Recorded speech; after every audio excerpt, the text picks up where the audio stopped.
Είμαι ο Χρήστος Σωτηρακόπουλος και μαζί μου θα βρίσκεται για το σχολιασμό ο Γιώργος Θαναϊλάκης. Χρήστο, πραγματικά έχουμε όλοι μεγάλη αγωνία για το πώς θα εξελιχθεί το σημερινό παιχνίδι. Ο αγώνας ξεκίνησε. Πολύ καλή τοποθέτηση. Έδιωξε το κίνδυνο ανακουφίζοντας ταυτόχρονα τους συμπαίκτες του. Ξεχύνεται μπροστά. Πολύ αργός. Θα πρέπει να ενεργήσει πιο γρήγορα την επόμενη φορά. Όντως άργησε απελπιστικά, με αποτέλεσμα να χαραμίσει μια πολύ καλή ευκαιρία. Να και το πρώτο σου του αγώνα. Συχνά δίνει και ένα μικρό ψυχολογικό προβάδισμα στην ομάδα που το έχει επιχειρήσει. Τα κατάφεραν. Για πες μας, Γιώργο, τι έχεις να πεις για αυτό το γκολ? Μάλιστα. Αυτό είναι κακό σημάδι για οποιαδήποτε άμυνα. Δεν επιτρέπεται να δίνεις τόσο εύκολες προσπάθειες στον αντίπαλο και ειδικά από εκείνο το σημείο. Η Bayern Μονάχου ήδη είναι πίσω στο σκορ, παρότι βρισκόμαστε ακόμα στην αρχή του αγώνα.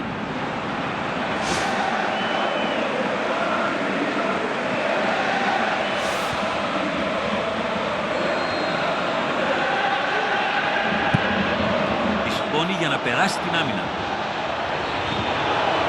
Εδώ καθάρισε ο τερματοφύλακας. Ίσκο. Το σουτ. Αν σημάδευε λίγο καλύτερα μπορεί και να το είχε βάλει. Θα πρέπει να τολμήσουν πιο συχνά σουτ σαν κι αυτό. Όπως ξέρουμε άλλωστε, ο τολμών νικά.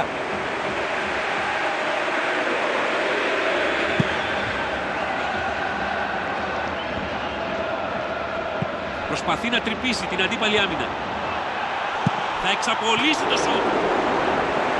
Σύνει το αριστερό δοκάρι και καταλήγει έξω. Πολύ καλά ζυγισμένο σουτ. Από ατυχία και μόνο δεν κατέληξε στα δίχτυα.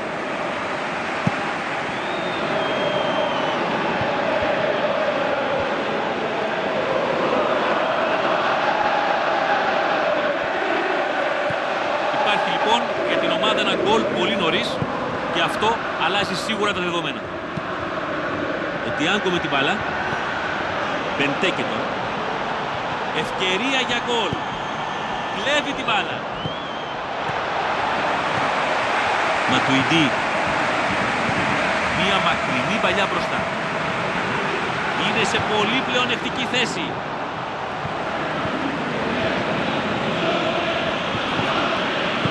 Συρτή κάθε την παλιά. Ματουιντή.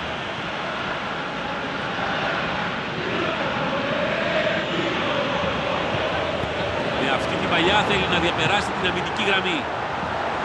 Πάσα με αξιώσεις. Για να δούμε τι θα κάνει. Και σκόραραν. Και τώρα αποκτούν έναν αέρα 2 τερμάτων. Εντυπωσιακός εδώ ο συνδυασμός των δύο παικτών. Θα έλεγα ότι ενήργησαν σχεδόν τηλεπαθητικά και έπιασαν αδιάβαστη την αντίπαλη. Τελικά θα του κάνει το φάουλ εδώ.